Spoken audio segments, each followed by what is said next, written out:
En algún momento de la vida seguramente has conocido a una persona con dos nombres. Para el caso de las compuertas lógicas hay una que va bien con este ejemplo de vida.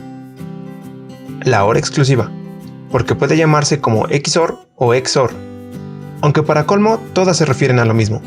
Entonces solo llamémosla como OR exclusiva. Su símbolo puede ser este o este, pero por comodidad nos quedaremos con este. La función algebraica de esta compuerta resulta ser esta, pero podemos desglosarla en esta. Y la tabla de verdad es esta. Generalizando, la lógica de la OR exclusiva describe que la salida solo será 1 cuando una y solo una de las entradas esté en estado lógico 1. Por eso se le llama OR exclusiva. O explicado de otra forma, la salida será 0 cuando los estados lógicos de las entradas sean iguales. Todo bien, pero miremos qué hay más adelante. ¿Por qué esta función algebraica se puede desglosar a esta función algebraica? Resulta que la OR exclusiva tiene este circuito como equivalencia. ¿Y por qué exactamente este circuito? Pues porque este circuito representa exactamente a esta función algebraica.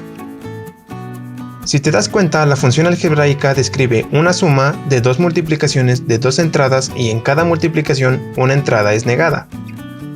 Lo mismo que el circuito describe, una suma de dos multiplicaciones de dos entradas y en cada multiplicación una entrada es negada. Fácil, ¿lo ves? Por eso se dice que la función puede ser esta o esta. Aunque si no me lo crees del todo, puedes simularlo. Así te darás cuenta de que la tabla de verdad de la OR exclusiva se cumple con este circuito. O si lo prefieres, para ahorrarte un poco de trabajo solo simular la OR exclusiva para entender la lógica. Ahora pasemos a cosas más interesantes. ¿Es posible construir una OR exclusiva de 3 entradas con 2 de 2 entradas? En realidad sí, pero ocurre algo curioso. Habíamos dicho antes que A y B eran exclusivas cuando solo una de ellas estuviera en estado lógico 1 para dar a la salida un estado lógico 1. Y cuando estas estuvieran en el mismo estado lógico, la salida siempre sería 0. Con una OR exclusiva de 3 entradas, la cosa parece cambiar un poco, y la razón es la siguiente. La tabla de verdad para una OR exclusiva de 3 entradas es esta. Si te das cuenta, la tabla respeta lo que dijimos anteriormente hasta que llegamos a este punto. Aquí todas las entradas están en el mismo estado lógico, pero la salida es 1. ¿Cómo es esto posible? Pues en realidad no es algo de qué preocuparse, como te dije antes, solo es curioso. Mira, el arreglo para construir una OR exclusiva de 3 entradas con 2 de 2 entradas es la siguiente. Ahora analicemos cómo funciona el último orden de combinaciones de la tabla de verdad. A y B están en 1. Eso correspondería un 0 a la salida en esta compuerta. C también está en 1, por lo tanto, en esta compuerta la combinación final sería 0 y 1, y un 0 y un 1 dan un 1 a la salida, justamente lo que tenemos aquí. ¿Lo ves? No era tan difícil, aunque podríamos conectarlo y asegurarnos realmente de lo que acabamos de decir. Bien, entonces para ello necesitaremos 3 botones pulsadores normalmente abiertos, preferiblemente de 2 patas, 3 resistencias de 1 kΩ, algunos cables, una fuente de voltaje de corriente directa, un LED, un protoboard y una compuerta OR exclusiva de la serie 7400, o sea, una 7486. Como siempre, debemos checar la hoja de datos del componente que vayamos a utilizar. En mi caso, mi integrado es una SN74LS86N. Pues bien, el voltaje de suministro no debe pasar los 5 volts, y la orientación interna de la compuerta es la siguiente. Utilizaremos el siguiente diagrama para conectar el circuito. Los botones pulsadores los conectaremos en las patas 1 y 2 del integrado con arreglos de resistencias en pull down. A la salida de la compuerta, o sea la pata 3 del integrado, conectaremos el LED asegurándonos de mandarlo al negativo. En la pata 14 del integrado conectaremos el positivo de la fuente y en la pata 7 el negativo. Ahora lo conectaremos en el proto con instrucciones específicas.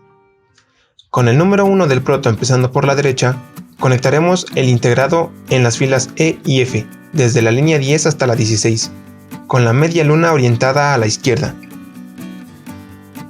Luego conectaremos los pulsadores.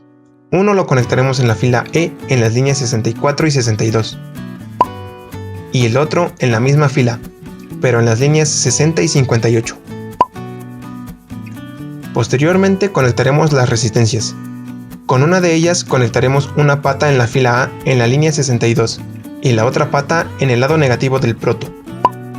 Con la otra, una pata la conectaremos en la fila A en la línea 58 y la otra pata en el lado negativo nuevamente. Después de esto, conectaremos una pata de un cable en el lado positivo del proto y la otra en la fila A en la línea 64. Seguido de esto, insertaremos un lado de otro cable en el lado positivo del proto y el otro lado lo conectaremos en la fila A en la línea 60. Posteriormente, colocaremos una punta de un cable en la fila C en la línea 62 y la otra punta la conectaremos en la fila G en la línea 16. Con otro cable pondremos una punta en la fila C en la línea 58 y la otra la pondremos en la fila G en la línea 15. Ahora conectaremos el LED, la pata grande en la fila J en la línea 14 y la pata corta en la misma fila, pero en la línea 10. Un cable lo llevaremos al lado positivo y lo insertaremos ahí. El otro lado lo insertaremos en la fila D en la línea 16. Con un último cable, una punta la conectaremos en el lado negativo del proto y el otro lado en la fila G en la línea 10. Después de esto conectaremos la fuente de voltaje, el positivo del lado rojo y el negativo del lado azul. Ahora comprobemos la tabla de verdad. Para agregar otra compuerta y hacer una OR exclusiva con 3 entradas, lo único que se debe hacer es unir la salida de la primera compuerta a una entrada de otra compuerta. En la pata que sobra conectaremos el tercer botón con arreglo en pull down y de la salida de la segunda compuerta conectaremos el LED. Físicamente desconectaremos la fuente de voltaje y el LED. El tercer botón lo conectaremos en la fila E en las líneas 56 y 54. Con otra resistencia, una pata la insertaremos en la fila A en la línea 54 y la otra pata en el lado negativo del proto. Con un cable colocaremos una punta en el lado positivo del proto y la otra punta en la fila A en la línea 56. Con otro cable, un lado lo insertaremos en la fila C en la línea 54 y el otro lado lo insertaremos en la fila G en la línea 12. Utiliza otro cable para conectar las líneas 13 y 14 de la fila J. Por último, hay que volver a conectar el LED. La pata grande ahora irá en la fila J en la línea 11 y la pata corta en la misma fila, pero en la línea 10. Ahora volvamos a conectar la fuente, el positivo del lado rojo y el negativo del lado azul. Comprobemos nuevamente la tabla de verdad y listo. Ahí lo tienes. Por el momento ya hemos terminado, así que sin otra cosa más que contar, nos veremos hasta el próximo video.